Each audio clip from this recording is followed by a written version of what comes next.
This is the 8-9 combo. I'm Brett McKay and Harry Jones. We are both still on the road after the first weekend of Test rugby. How about this? How's it, Brett? I'm glad we're finally revenue positive because we've blown it all in one weekend. I'm still in Sydney. You're still in Pretoria, so our budget is gone. Now, speaking of Pretoria, I'm in full-blown Lekkerback rectification bliss. Emotional hedging has been swept aside. It's full-blown triumphalism. Yeah, how are you feeling in Sydney? Are you having the same kind of back, clapping your own back and puffing your chest out, or is it kind of a modest, like, okay, we're on a one game win streak? No, it was yes, it's very much that. It was nice to walk past a sports store in the CBD on Monday, and all you can see at the front of it is rugby jerseys, and admittedly, half of them were All Blacks jerseys. But you actually had to wade through rugby jersey before you started getting to all the NRL kit. And on that topic of All Blacks jerseys, the white collar looks as bad in real life. It's really big. It's an example. My father told me this when I was very young. He's an engineer. He said, just because something is good, more of it is not necessarily better. Like, very important in chemistry. Yes, indeed. Now we need to discuss. We're both still in our respective hotel rooms, but I can sense a little bit of difference between my budget and yours, judging by that thumping big Greek column behind you. You should see the balcony. No, everything is cheap here. So is it? You can buy 20 beers for someone. You don't have to say I'll buy you a beer. I'll buy you 20 beers. It's all funny money. Must be nice. We're 22 episodes into the 8-9 Combo Rugby podcast, and thanks so much for including us in your rugby week. So let's peel away down the short side again for another week with our cheers and jeers from the weekend. And my cheers for you, mate, is uniform balls across world rugby. I discovered this late in the piece, but New Zealand rugby have finally ditched the Adidas ball after 18 years, I've found out, and they're now using the Gilbert ball in home tests and, in fact, all domestic rugby, the NPC and all that as well, across the board. So it means that Gilbert now supply the top 20 men's teams and the top 10 women's teams as well across the board, and I am here for it. That is so funny. That is so niche. I give you nothing more than rugby niche from this side of the podcast, mate. You know that. You dig into the details that no one else even observes. I love it. Exactly. So is it me for a jeer? Am I jeering? Jeers. Yep, you're jeering. My mini jeer would be people who actually seriously contend that club rugby captures the imagination more than what we just went through, because Test rugby is next level. You could just tell it with viewership, engagement, everything. And it's like, haunting me is always this words that Daniel Herbert told us, which is we're struggling to make the tests that are not inside these tournaments, lucrative and profitable. Yeah. Man, what a lot to work with, these rivalries. So my jeer is rivalry. It's rivalry issues, which is, and I'm speaking now to my South African, my Safa brothers, as well as my Irish friends. Let's not be so sensitive. Rivalries develop best when we really smash each other on the and line, we say things. Just like in rugby, everything we do is illegal on the street. Banter is a little bit like that too. Okay, there's some topics to stay away from, Jamine, but I think it's really fun to make fun of each other and do some, biff and baff. And so I'm just extraordinarily overwhelmed by the sensitivity of both sides of this. I've always thought that South Africa and Ireland are very good at being offended. Like, they'll catch you on some minor cultural reference from 1687 that you're not entirely aware of and go, aha, you are the evil ones. And, the rivalry between All Blacks and Springboks is always good because we know we're the bad guys. And so we play our part, like we know we're the villains, but then it's so fun. But against Ireland, like, who's the villain? Who's the hero? It's a very awkward rivalry. We're not sure who's who yet. And so it's a sparring match. Hopefully we sort this out before Durban because I want to rip in. Fair.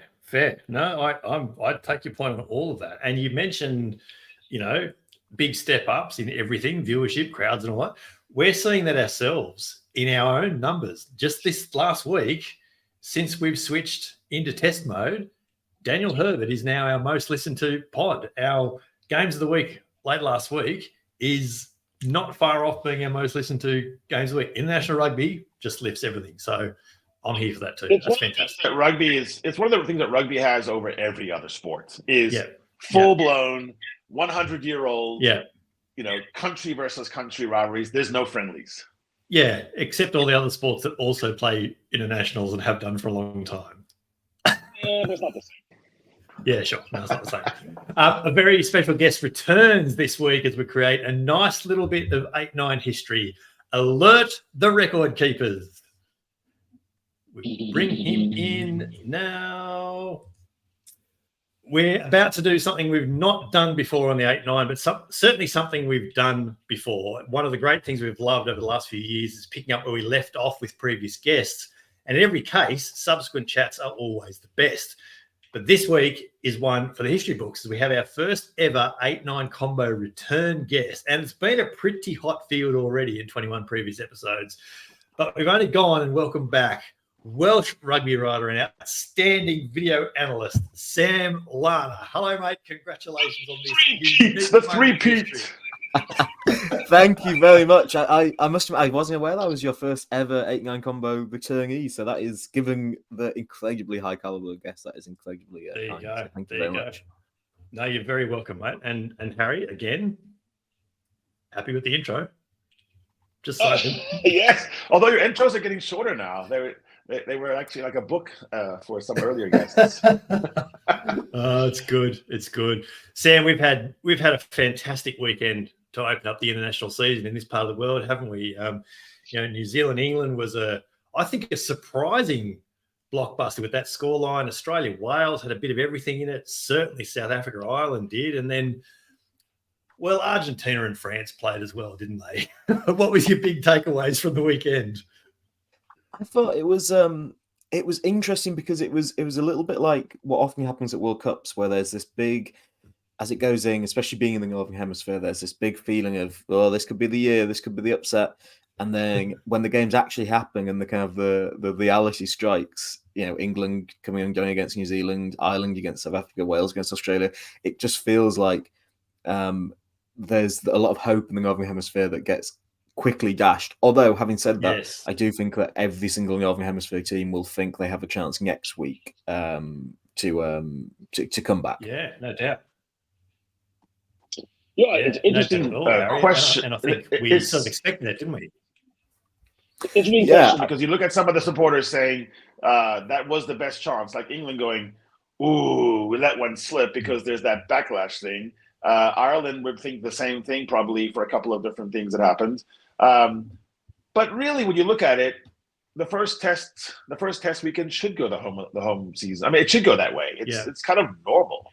Like it's really now Warren Gatland, now Andy Farrell, and now Steve Borthwick can do adjustments, and do a little bit of trickery for round two. Yeah, I mean, that happened, when was it, with the CJ Stanger red card, where the first match went South Africa's way, but then it was the subsequent two, I think, wasn't it, went Ireland's way. So it does feel like if you're an Irish fan and you look at that game, you can see it as, well, if Lowe's foot is just in touch, if the ball scrapes his shorts, if Ben Whitehouse doesn't pull that try back, you can build this narrative that Ireland were the better side.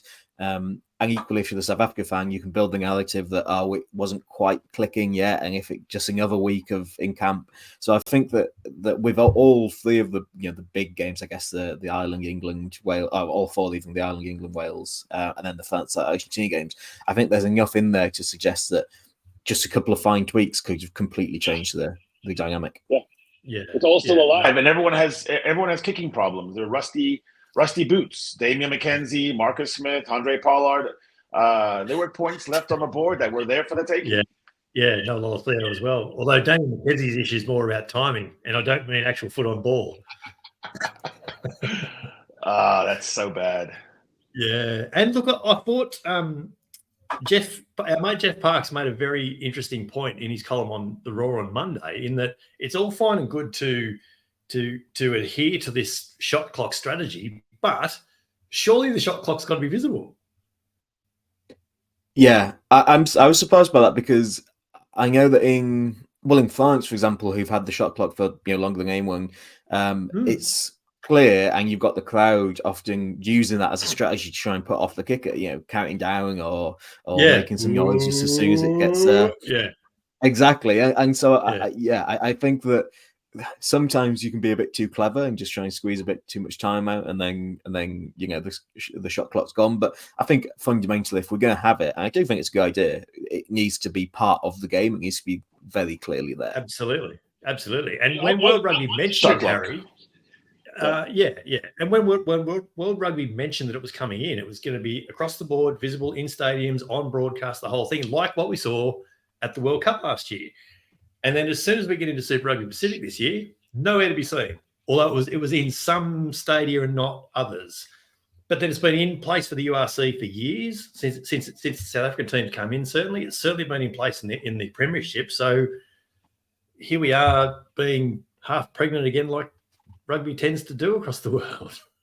So rugby in general is not a precision time sport, right? Like even the end of a half, end of a match, it finishes on the end of a movement or an infraction. Yes. So we're not really, our mind is not set like the NBA, where like literally how long it takes to catch and shoot because that's a strategy of when you foul on purpose. Like it's all very time orientated. At Loftus, we were trying to freeze the Irish kicker by doing a false countdown, but then we couldn't decide whether we were counting down in English or Afrikaans, so it didn't work very well.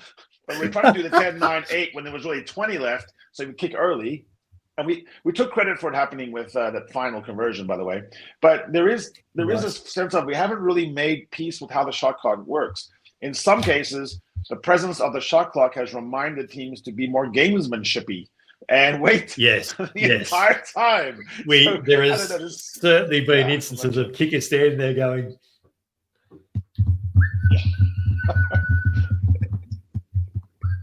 okay, now kick. Yeah.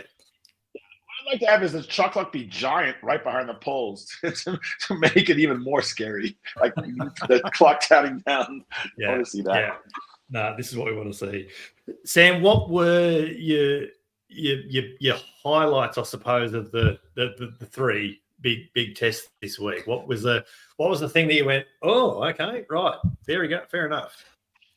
So I think the fact that all three were knife edged, really. I mean, I think the quality differed across all three, but at any one point you could have made a case that any of those teams could have won those matches. I think that's good for the game, and it wouldn't have been the case a few years ago. I don't think. I think that the standard of Northern Hemisphere rugby generally has increased, or at least in Wales's case, it's decreased. But it feels like it's at least a competitive game against Australia, whereas that perhaps may not have been the case in the past.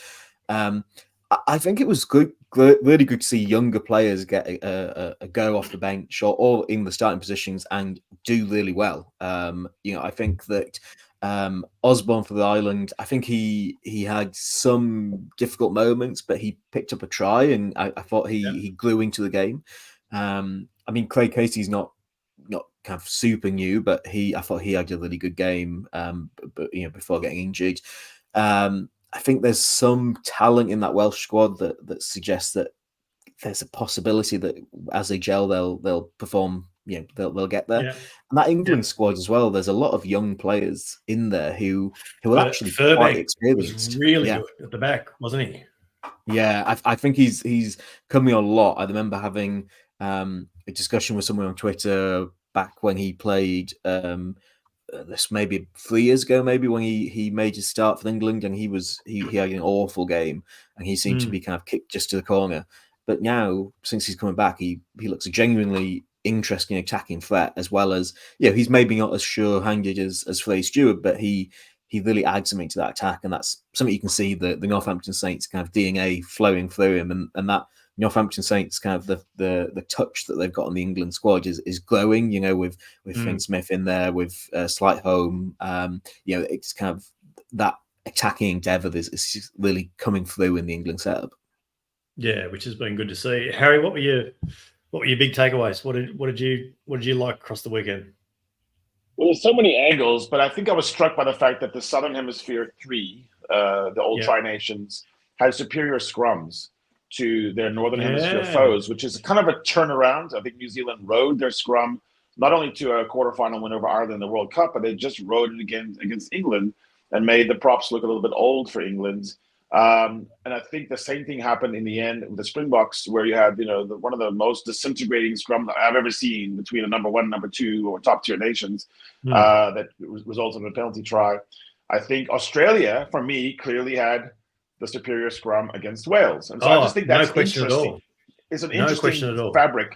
Another one is the style of play with the new coaches coming in, and how different it looks when you have Borthwick being in the saddle for just a little bit longer than an incredible coach, Razor. The Razor, is still trying to catch up with the what do I do? And he kind of went back to big ball carrying and breakdown supremacy. I think when you looked at Tony Brown's attack, bedding in, and I'm interested to hear what you think, Sam, about that, because it's twice as many passes. It's ruck cleaning in the trams, Peter Steff and Sia playing in the trams. It's really different looking, and 3 tries to 3, so that's interesting. And then you look at Joe Schmidt kind of coming in with, I don't know how to describe it, Brett, it's a little bit like proper rugby.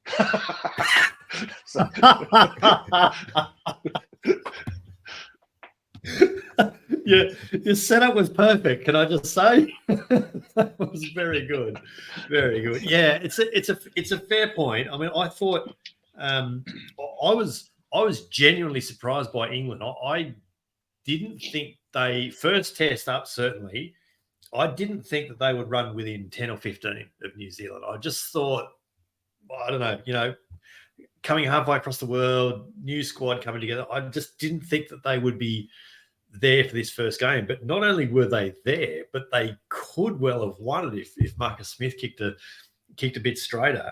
And New Zealand, by the same token, actually looked a bit samey to me. There wasn't anything that you could sort of see and go, oh, that's the Scott Robertson thing. It just wasn't quite there. And maybe that sort of speaks to the DNA of New Zealand rugby. Wales played about as well as I expected, Sam. I must say. I think it's. Yeah. I think that it was interesting that they tried Ben Thomas at 10, but there is no question at all that they asked far more questions of Australia in the last 10 minutes when Sam Costello came on. And so, we'll save questions for next week for the second segment. But that was noticeable. The Wallabies, to me, played very, very patient, deliberately so. But you could see the hallmarks there. You could see, and I've sort of touched on this in my Rugby Pass column this week, they were deliberate in their warm-ups from the start of the game even. Like, it was very, very deliberate. Like, you lot do this, we do this. But everything was calculated and there was methods to everything. But they were more accurate in their attacking clean-out, certainly. There was much more connection across the board defensively. And the scrum and set piece stood up really. There was only 7 scrums, I think, for the game, but Australia were just completely dominant to the point, Sam, I think, where Wales just went, all right, we've got to do this, get it in, get it out, let's just get away as quick as we can. I think so. Yeah, that was it. That was noticeable, wasn't it? It was, and I think it's going to sound incredibly obvious to say this, but I think one of the things that Joe Schmidt has to bring in and has brought in so far is you can't win a rugby game, or you can't win enough rugby games if you're doing stuff to obviously lose them. And you kind of see that with Wales. There's very huge errors. It can have, maybe one game the scrum works, one game the scrum doesn't work, one game, the back line is fine in one game. It's not. You need your base level of consistency that you can then build on top of. And I think that, Schmidt probably is not. I don't think Australia are going to be hugely exciting necessarily for the next couple of years, but they will, at least you assume, based on this first performance, building up of a base to suggest that it's not all going to come crumbling down, and that they will push. They'll push South Africa every now and then. They'll push New Zealand every now and then. They'll probably beat Argentina more times than they lose to them, and then when they go to the Northern Hemisphere, in the Northern Hemisphere autumn, they will push Scotland and Wales as well. So it's going to create this situation where they're hard to beat, even if a better side will probably beat them more times than not, but they're not going to have any obvious flaws. And I think if you look at Wales, there's just so many issues.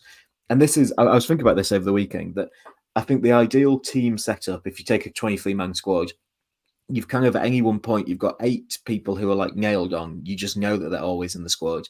You've got 8 people who are kind of, they're kind of 50-50. Sometimes they'll be in the squad, sometimes someone else will be in the squad.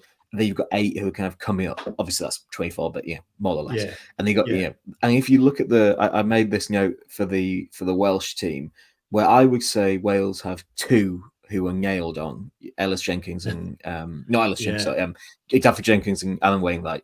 You've got 11 then who are kind of who are kind of there, sometimes not, and then you've got 10 who are like, you don't know. They might be really good, they might not be very good, they might be playing their first cap and never picked again, they might be 100 cap legends in 5 years, but you just don't know enough about who they are.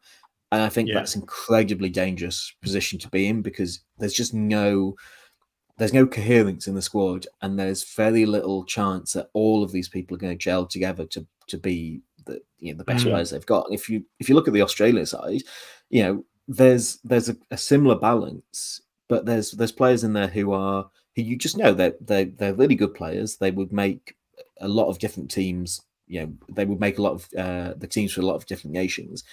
Yeah, and then you've got the up and comers, and then you've got the kind of guys who are filling in, who are decent, but you won't build a team around them. But that's kind of what you need, and that's what Wales haven't got. Yeah. Which Harry goes back to Eddie Jones actually last year. He said he's picking a squad. He always worries about the last 5 or 6 players rather than the first 23. Well, so it's an interesting point.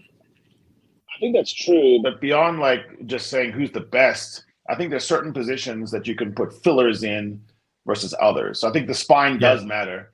I think if you say I'll put a Calvin Nash into the Irish team, it doesn't change the character of the Irish team, But if you changed, Peter O'Mahony, Tyburn, and Ty Furlong, then your pods are all different. So I think there's that. We've joked, Sam, about the name of our podcast, which is 8-9, because it's not a combination that's been talked about. But I watch games now sometimes looking for that combination, and I find that if the team gets superlative play from their 8 and 9, or concomitantly terrible play from their 8 and 9, it really matters in the result. And you look across, when Wales lost Wainwright, they really fell off. When you looked at how Bobby V and Jake Gordon played, that was a tight. Valentini Gordon is not a bad 8-9. I don't know if they played them much together, but it looked like it could work. Artie, Perenara, when you see Caelan Doris and Craig Casey kind of kept Ireland in that match, I thought, for the best part of the match. I think they actually were beaten or overwhelmed at first and dug their way back into the match with really clever play from 8-9. So to me, I'm looking at that thinking, Wainwright is really impressive. He was so good. He was so good. Yeah. Doris, Wainwright, Bobby V. These people are amazing. We're watching some of the best young 8s coming up. So I'm excited about it. My question for you, Sam, is, where do you see the various teams adjusting? Sort of take these veteran coaches and they've got a week to work with. What can you do in a week? Can you fix a line out? Can you fix an attack? Or is it just honing, polishing something, cutting something out? What do you think? Yeah, so I think there's certain things that you can't fix. So I don't think Wales' scrum is going to be fixed. I don't think Ireland's scrum is going to be better than South Africa's next week. What I suspect there will be, though, is there's going to be some of those fine tuning. So I think one of the things you saw is when Ireland got the ball out wide, they had a lot of good stuff happen once they were able to get that ball out wide. When they were caught in that arm wrestle in the midfield, it was a real challenge. So I think that one of the things that South Africa did was, and they've had this obviously for a few years, they've got that defense, which if you just took a screenshot of it, you think this is this is awful. Like, there's guys everywhere. He's up there, he's back there, he's 5 meters further back, and it's the kind of thing you'd never show to a kid if you were trying to teach them how to defend. But when you play it in a video, it's like it just works so well because you've got the guy firing up. He puts whoever the shipper of the ball is under huge amounts of pressure, and I think that on Saturday it wasn't at its best, and that allowed Ireland to, when they did get wide, they could put South Africa under pressure. So I think Ireland will know that it's probably not going to be as bad as that this weekend, but they also need to know that they can get the ball wide. So I think it's going to be a really interesting tactical development there, where Ireland will, in knowing that they had so much value or so much benefit getting out wide, maybe they can push more in the midfield and try and win that arm wrestle, knowing that South Africa maybe got one eye looking out wide. I think because the midfield went the Box way. Aki was completely outplayed by the Allende, and Jesse Creel outplayed the opposite number. Henshaw was hurt. I think he got run over by Sia Khaleesi a couple of times. But take England, New Zealand, which is to me even the most fascinating adaptation. What does England do better, or do they say, do what we did, but do it better, or do it different, or do it better? Kick straighter. Yeah. Yeah, I think there's a lot to be said for having the confidence that. So I saw Charlie Morgan, also excellent analyst, wrote something this week about the fact that obviously there was a missed kicks, but also England had 4 line out launches between the New Zealand 10 meters and the 22 meters and got nothing from it.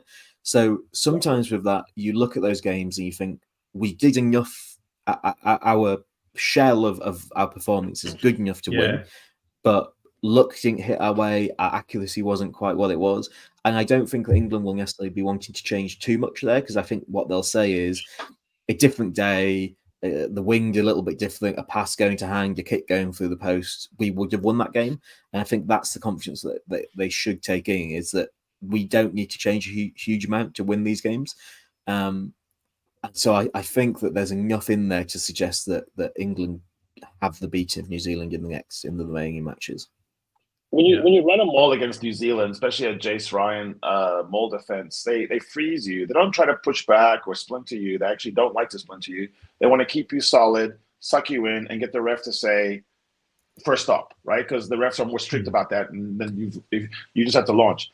I look at England and say, don't even get to that point. Sheer Ben Earl off the side. I mean, like, use that. We've talked on our pod about aircraft carriers. The maul's like a floating aircraft carrier. You could like sheer off, maybe fake the maul, which I think is a cool thing on a line out in the 22.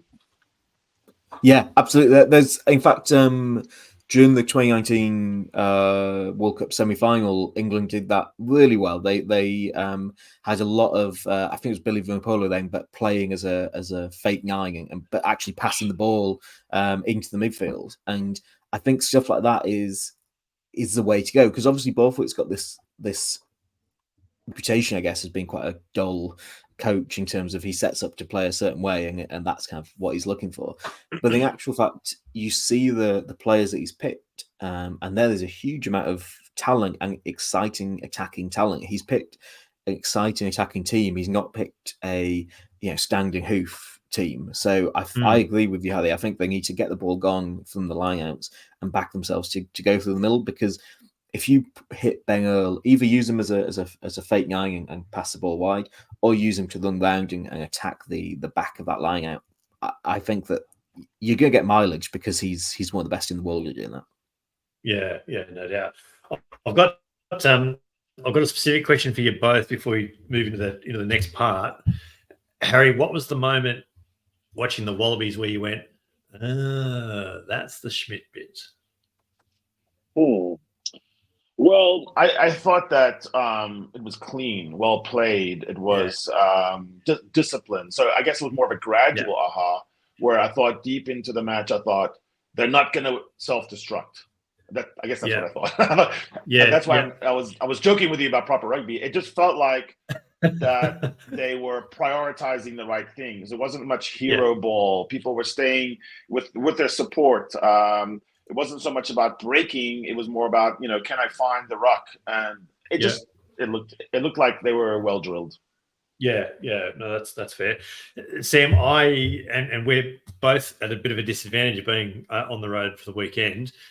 Argentina-France, were you? I mean, I wasn't totally surprised by the 28-13 scoreline, but were France as dominant as that scoreline suggests, or are they just having a really enjoyable holiday in South America and it just happened to click for them on the night?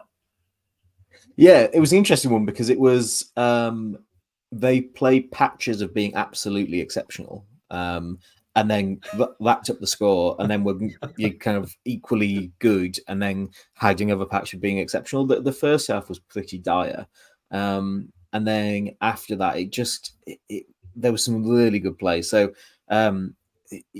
just to be a French scrum half, it just seems like you've just been kind of kissed by the gods of scrum half play, really, because obviously no Dupont and Baptiste Selang was absolutely exceptional, to the level where you think you can't drop him, but obviously you will drop him because Dupont's better. But yeah, any other team, if you could trade players between nations, pretty much every single other nation would want, I think, Baptiste Selang after what he did on the weekend.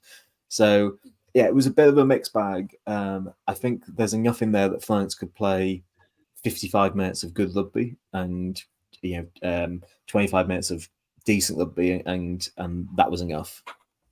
25 minutes of absolute French boredom. Yeah.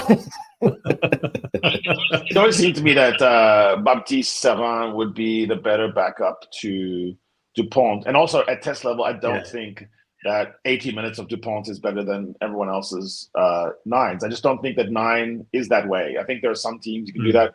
But, in knockouts, quarterfinal World Cup, you saw Dupont was out of gas, and you would have thought Luku would have done better for 10 minutes. But I thought Selang was actually the better choice all along. He's just got that magic, like you say. He's really a good player. It's so fascinating to me that every country seems to have one or two players that really would play at other teams, but because they're so strong at the top level, they position, don't get to. I think that's one of the things that frustrates people. Yeah. If you're a prop in South Africa, if you're a tight head prop, I mean, Wilco Lowe would walk into the England team right now. That's exactly what they do, actually. Yeah. But I think that's it, though, Harry, isn't it? If you're the tight head prop, you can't make the South Africa team. You make the Scottish team instead, don't you? or Ireland or France or wherever. Yeah, it seems to me that if you are a French scrum half, you have got the absolute golden ticket in international rugby, because you're not going to be as good as Dupont. He is going to come back at some point, and until that point where he does come back, you can just play with complete freedom and impunity. And good luck to you. Yeah, it was interesting with Luku actually in the Six Nations, because I was really looking forward to him because I thought he was a fantastic player, and he had some good games, but generally I'd say he was kind of a significant drop down, and you feel he feels sorry slightly for him because he's always going to get compared to Dupont. I actually think he could have had 5 games where you think, oh, actually, there's not that big of a drop here. He's perfectly capable of filling in this gap. But in reality, there was quite a big gap between Luku and Dupont. But generally, the French kind of scrum half stocks are so strong that if you didn't have Dupont, you'd still think of them as the best scrum half players in the world. Yeah, and then Luku was upstaged by Monsieur Reverse Pass, whatever his name was, Legaric. Legaric, yeah. There you go. There's their break. Nicely done. Sam, lessons for the second test this weekend in this series. Trophies and shields and things have been hoisted already. Series have been decided in a 2-test setup. But as we sort of touched on before, what can England change? What do Wales definitely need to change? What can Ireland look at? So I think in terms of England, so obviously there's going to be some. Joe Marler's going to be out. I don't think they need to find a way to improve that scrum, just get a little bit more in there. I think it will be interesting to see how Finn Baxter goes. I suspect they'll start him for the second test.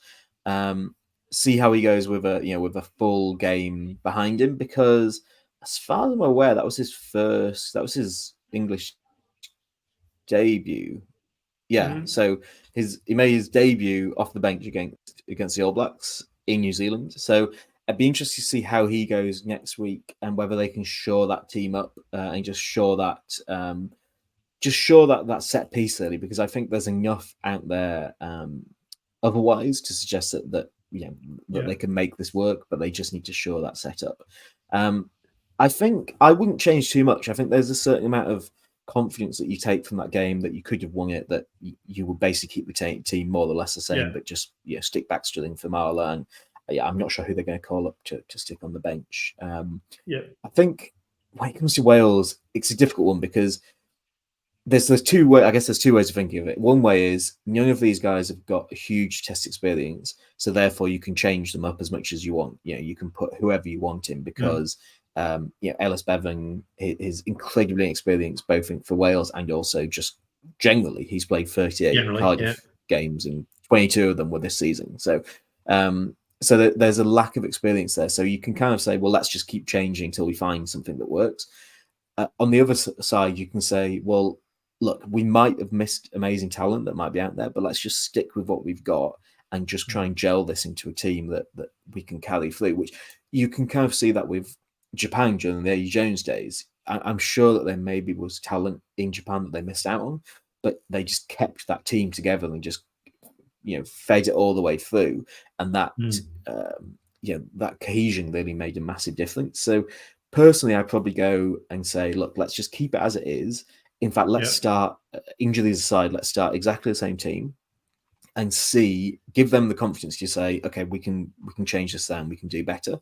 I don't think you get into a difficult spot if that all goes wrong, I think, and then you think, well, who do we play now? Now what? Yeah, exactly. I personally, I would do that because I think that's one of the interesting ones, because obviously with Thomas at 10, he wasn't great, and as you say, I thought Costello made it better when he came on. But if you accept that this series is basically gone, why not keep it the same and just give him the confidence to give it another go? Yeah, that's fair. What about Ireland? So I think with Ireland, there's enough in there to suggest that they can continue as is. I don't think I would make too many changes. I might freshen up I might actually start the weaker front row and then bring the stronger front row on at halftime. Just make it a 40-40 split on there. Bomb squad, the bomb squad. Yeah, exactly. Yeah, yeah. I think it's definitely true that there's more scrums in the second half of games, and so teams should play the weaker front row to start, and also generally you get away with a couple of things that will be penalties later on, and they just turn into free kicks. So at the start of the game, so I think there's something to be said for that. Although there's also the I guess the emotional fact of clearly you're being started because you're weaker, and you can give the referees the idea that everything's going against you early on, and that can be then hard for the stronger team or stronger starters to change later on. Yeah. So it's not a nailed on thing. I think sometimes as analysts we can make a mistake where we look at the data and it tells us one thing, but you forget that these are humans and not robots, and it's not always the best idea to kind of do what the data says if that means annoying the players. But yeah, so I think I would test that out with Ireland. I would back ourselves to hit the wide areas and get around South Africa. And I just think you look at that game, you say, look, a bounce of the ball here, the bounce of the ball there, we win that game. I'm not sure that's entirely true. I think that equally South Africa could say the same things, that we would win by more if a luck had gone our way. But I think that's the confidence you need. Yeah. Harry, same question for you. What do New Zealand do? What do Australia do? What do South Africa do? And we know that New Zealand will straight away be without Perenara next week. Yeah, I think England has the better shot at the second round win, actually. I think with Ireland losing Sheehan, Henshaw, and Casey, and already having Osborne, Crowley. You have experience at game management. I think the Bucks will get more better than Ireland will. And also, I was never worried about that match at the game. I always thought it was about finishing opportunities, and I thought that Ireland, the one try they scored was unbelievably fortunate in some ways. So I think it's hard to imagine a behind the pass, almost out millisecond try assist. I think it might be more of a runaway next round. I think England has the type of Springbokish kind of thing that it can give New Zealand trouble. And so I think England just has to find a way, like Sam's talking about, get to their real playmakers. They've got some guys out wide who can juke you, man. They can put you out of your shoes. It doesn't look like they have to bow to New Zealand's superior quickness or playmaking. I think they've got some real playmakers, some players out there. So I think England has to trust themselves to do that more. Go for the win more than try to avoid the loss, if that makes sense. Ireland probably just has to hang. I think Ireland has to hang on for dear life and stay in there. I think they're a tough team. They could. And then I think with Wales, I think Warren's got Wales accepting a loss. It's just about finding new players and combinations. So I think it's more, the pressure's more on the Wallabies to not shoot themselves in the foot. Yeah, it'll be interesting, and I'll be listening to what you were saying there before, Sam. I applying that to an Australian point of view, I'm sort of thinking, well, actually, I would like to see Gordon and Lolesio go again at 9, 10. I do want to see Paisami next to Lolesio because their connection was good, but it could certainly be better. And particularly thinking about the way Lolesio, plays Brumbies as well. So there's certainly improvements to be had there. And it sort of feels like some guys deserve to be. Yeah, Joe tends to pick and stick, though. Don't you think that Joe's not going to be flipping? I mean, I think he'd want to see Noah play with Jake, play with Paisami. Oh, I agree.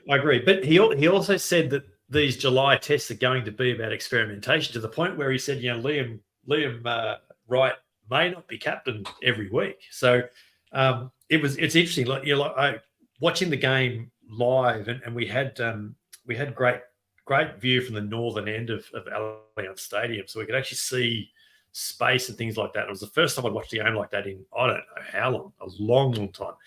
And midway through to late in the first half, I started thinking, gee, I haven't seen much of Jeremy Williams tonight, and I didn't think I'd seen much of Liam Wright either. And then I watched the replay back. I actually watched parts when I got back to the hotel, and then I realised that they were just always making the tackle. They were just always there at the clean out. So I probably didn't see them because they were probably already involved. And so I couldn't actually see them getting involved because they were already doing it. And we talked about work rate players last week, and that's exactly what those guys were picked for. And it's notable that Schmidt name dropped Jeremy Williams in the post-match as well. So in a lot of ways, I sort of feel like it'd be great to see him actually pick and stick for a while. Felipe Dalguno, I think, was the best Wallaby on the field. So, I'd be reticent to jettison sort of anyone at this point. But that all said, I can absolutely accept that, maybe he does want to have a look at some other players. So,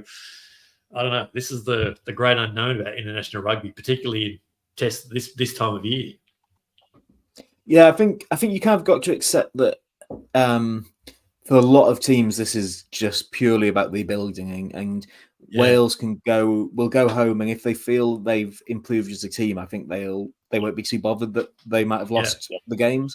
I think that's probably the same for Australia. Having said that, however, when you win the first test, relatively you want to win them all. I think that you want to win them all, and you want to go home and say, not only are we improving, but we also just got 2 wins. And so I think that's a big factor. That I think it's different for England, New Zealand, and Ireland, South Africa, because I don't think any of those 4 can ever truly be rebuilding. Just given the talent they've got, given the numbers of players they've got, I don't think you can ever say that they're rebuilding. So I think that Ireland are kind of perhaps more so on the knife edge, because I think England's performance in that first game, it gives them enough to say, yeah, we can push New Zealand all the way in New Zealand. And if we get a win in the second game, then that's amazing. But if not, then at least we're showing something. I think in Ireland's case, there was no question that this was a tour that they were going purely with the idea to win. And I think that if what you say is happening is how they do get blown away, then I think that's really bad. Yeah, and it will be interesting to see their mindset this week in Durban, because you sort of felt like if they were going to win this series, they had to win in Pretoria, and they probably had to win well. Now that they've not done that, now that the series is gone, is Durban about experimentation? Can you experiment when you're number 2 in the world? It's so attritional. It's so attritional. Yeah. Look at Joe McCarthy, who's been kind of a big bully in the Six Nations. He had one of those experiences where if you want to be a lock and you want to be a Brodie Retallick or a Mario Rotaja, go to Loftus and play against the Bucks in Loftus against Eamon, RG, the full. Yeah. You could see that it's attritional. It's just very tough. Peter Armani, I thought, was really banged up as well. I think you're right, Brett. I think that the first one was the one to catch the Bucks napping. New coach, new system. Yes. I think you get one more week, and it'll be back a little bit back to Buck DNA, battering. Yeah. I think Rossi said, "Hey, look, guys, we can really attack if we want to, but how about we just go back to Durban now and just do like a war of trenches." Yes. Yeah. win the first one, because the danger is you might lose the second one more. So, and that probably applies to Wales, and look, it applies to England as well, because. Where's the second test in New Zealand next week? Auckland. It's not. It is in Auckland. Yeah, right. Yeah, right. So the danger now is England take as much confidence out of that first test as they can, and they get to Eden Park and they just get blown out of the water. So it'll be Sam, you're talking to two guys who have lived a lifetime of backlash trauma. Yeah. That's true. I do think that. Yeah, I think that's going to be an interesting one, because it's odd in the recent years. They definitely does seem like the gloss of New Zealand rugby has come off a little bit in terms of I would not have been particularly shocked if England had beaten New Zealand in New Zealand on Saturday, whereas I absolutely would have just a few years ago. That was being kind of the mystique has gone. Yeah. And yet, having said all that, they just keep winning. I mean, obviously they didn't win the last World Cup, but they beat an Irish team who everyone thought, the bookies certainly would have beaten them. And they just keep on winning those games, and it's hard to fathom sometimes how they manage to do it. Yeah, no, it's really bloody annoying, if I'm going to be honest. Yeah, it is. Really annoying. God damn them! Look, one of these days they'll fall off properly. Mate, it's been great to catch up again. It's been a fantastic chat. It always seems to go super quick when we're talking to you, but thanks so much for being available for us. Congratulations on your piece of 8-9 history. Thank you very much. Let's fingers crossed for improved showings. We will catch up before the end of the year is out, I'm sure. Absolutely, you just nipped Charlie Morgan, because he's coming a week from now, and he would have been the first double guest on 8-9. I mean, it's an unbelievable club to be a part of with me and Charlie. Yeah, I really appreciate it. Thank you so much for having me. It's always a pleasure to come on and chat to you guys. Cheers.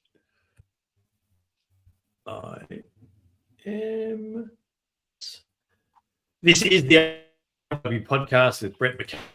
James, apparently, what have you done with the caption there, mate?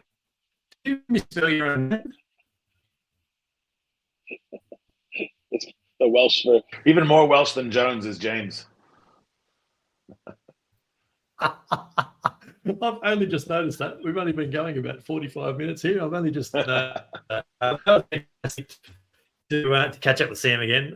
It's always great to get that analytical insight and the Northern Hemisphere insight this week too. The nicest analyst in rugby, the nicest man in rugby, Sam. He's just all-round decent fella. Yep. No, we've got a lot of time for him. We'll whip our way around the grounds and touch on things from the weekend. It was a big, long list of test matches, as you recall from the great big, long list of test matches that I went through last week and games of the week. So it started On Friday last week, Samoa beat Italy 33-25. Then on Saturday, Fiji beat Georgia in Georgia 21-12. And I did love the comment on Twitter, and I can't remember who made it. My apologies for forgetting this. Super Rugby Pacific unbeaten, which I liked. Nice. The upset potentially, well, no, actually, that's unfair. Romania beat the USA in Bridgeview, Illinois, 22-20, which that'll feel like that's going to set the Eagles back a bit, losing games at home that they probably should win. That's probably true, but Romania is a decent team. They got stuck in, remember, the pool of death in the World Cup, so I think everyone had a bad view of that. If you had put Romania maybe in with Wales and Australia, you might have seen similar, theatrics, but they're not a bad team. Yeah. No, and that's exactly why I checked myself in trying to think it was an upset, because it definitely wasn't. Japan 15 beat the mighty All Blacks 26-14 in Toyota City. New Zealand beat England, obviously 16-15. Australia 25 beat Wales 16. South Africa 27-20 over Ireland in Pretoria. France 28, Argentina 13. And then the big win of the weekend was Scotland 73-12 over Canada. Scots on tour. Look out, boys. Yeah. It's interesting. If Scotland can just pick the right opponents, they're world beaters. Yeah, no doubt at all. So, some interesting scorelines coming out of that. I mentioned last week, Major League Rugby conference semi-finals will be July 20 and 21, and we'll cover them off in games of the week and the week leading up to that. But we will be back later in the week with games of the week. Our end-of-week preview show welcomes back Bernard Jackman to preview the second week of the July test, and it is another reason for you to like, follow, subscribe, and make sure you do not miss it when it drops, which will be soon.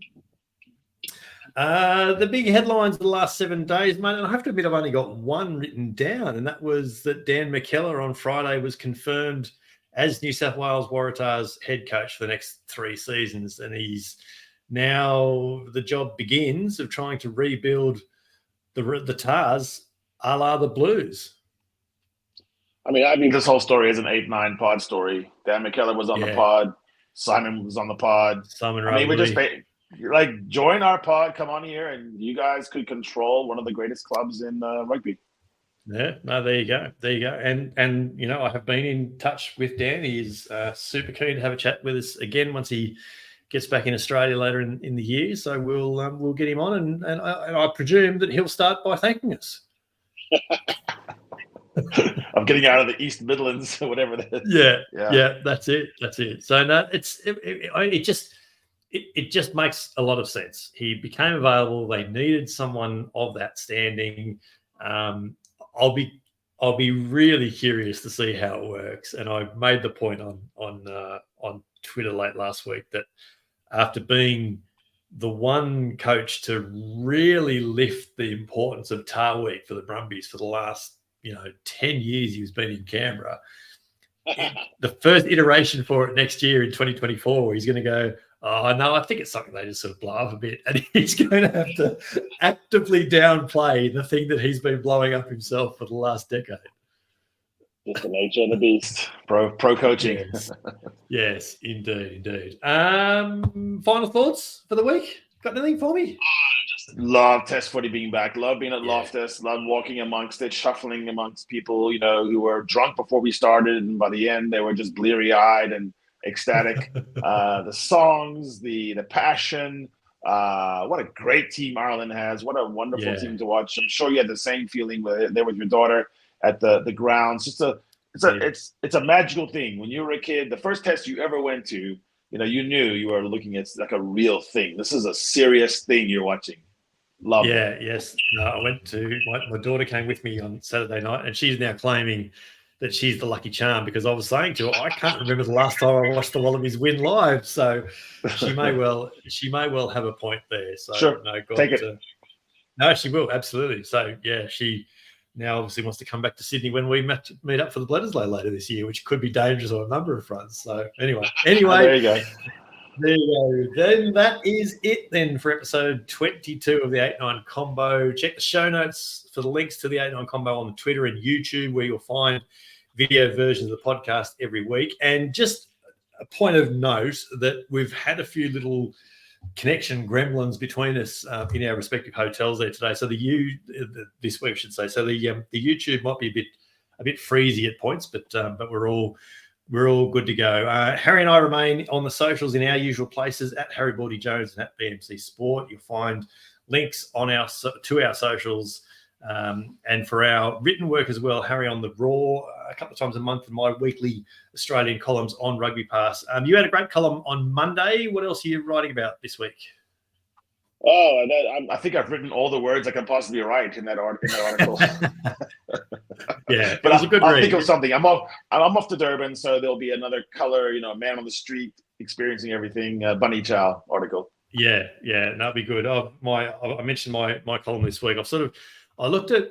I listened to, from what I observed myself from the Wallabies warm up and how accurate and deliberate it was, and then listening to what Joe Schmidt said post match, and then how that all marries up with the numbers itself. And it was just interesting to see the little patterns there. So that'll be up on Rugby Pass later. I extol the virtues of going to a live match primarily for watching the warm-ups. It's fascinating to see how different the teams are. Ireland did scrum. They just scrummed forever, and it didn't work.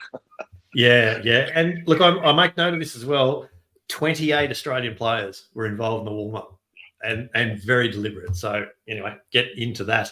This is the 8-9 Combo, the short side set piece combination you didn't realise you needed coming from the podcast double act you already had. I'm Brett McKay. He's Harry Jones. And we'll be back in your ears in a few days' time with Games of the Week featuring Bernard Jackman. Come sweep or backlash with us.